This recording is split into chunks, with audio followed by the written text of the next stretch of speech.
All right, Duke hadn't played in a while, but it wasn't their best effort, but it was enough. At Cameron Indoor on Coach K Court, they get it done 69-57.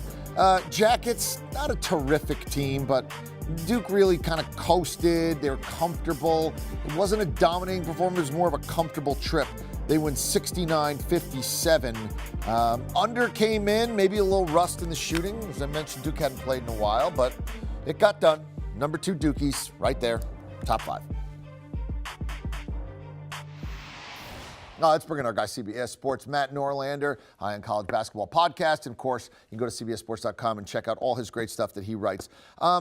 Baylor, they're the number 1 team, but sometimes you're the number 1 team and then everybody else is a half a head behind you or a full head behind you, and it's just you. But if you were looking at Baylor, how many teams right now do you consider to be in that Baylor top elite class in college hoops with them? Well, I might be going counter to the opinion overall, because I think plenty of people might think that Baylor's on its own shelf, its own tier right now, because it's the reigning national champions. It's got the longest win streak in America, and I get all of that. But to me, when you ask that question, it's what teams are capable of winning the national championship right now, have established themselves to this point, even with all the pauses. And for me, I'm going to give you the full list here. I would say right now, Gonzaga, Kansas, Purdue, yes, even with the loss Purdue had against Wisconsin, I still put Purdue there because their offensive dynamism. Duke, Auburn, which got a good one on Tuesday, and then undefeated USC, which has been on pause for weeks and will be coming off pause later this week.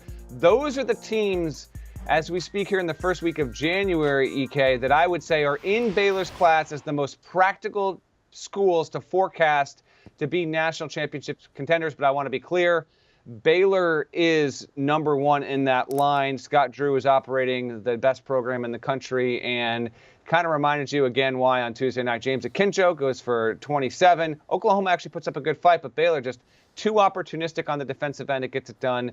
That's the best team in the country. Yeah, no, that's fair. And that's exactly what I was looking for, where you're saying, look, Baylor deserves to be number 1, and we all know why. But there are other teams that are in that Baylor class as we jockey towards the tournament, which is, now essentially 2 months away. What's Scott Drew going to work on with this club for the next 2 months? They are the number 1 team.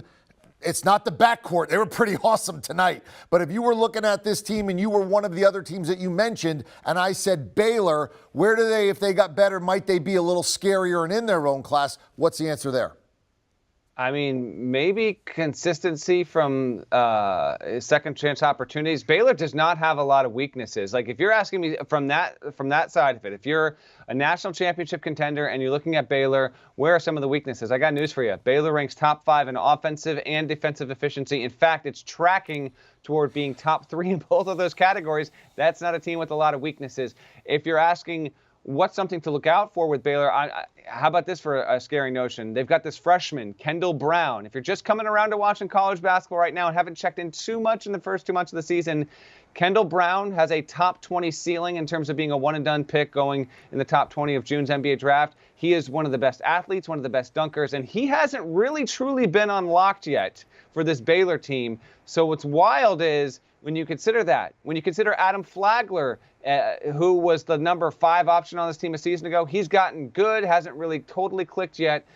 Baylor can actually get better. I still think the Bears are going to take losses. I think they're going to take their first loss at West Virginia about 2 weeks from now. But, man, there's still plenty more to come, and it's just impressive. I've said this on HQ recently, okay, but not with you hosting. It's really impressive that Scott could lose so many pieces from a national championship winning team.